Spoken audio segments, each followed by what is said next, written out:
আজ আমি ভেন্ডি পোস্ত করব। ভেন্ডিগুলো লম্বা লম্বা করে কেটে নিচ্ছি। আমি এখন পোস্ত আর কাঁচা লঙ্কা পেস্ট করে নেব।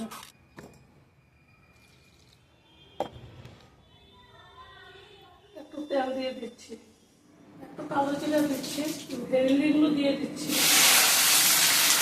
একটু নুন দিচ্ছি, একটু ঢেকে ভেজে নেব। এখন আমি মশলাটা দিয়ে দেব। একটু হলুদ দেব, একটু জল দিয়ে নেব, এক চুটকি চিনি দেবো।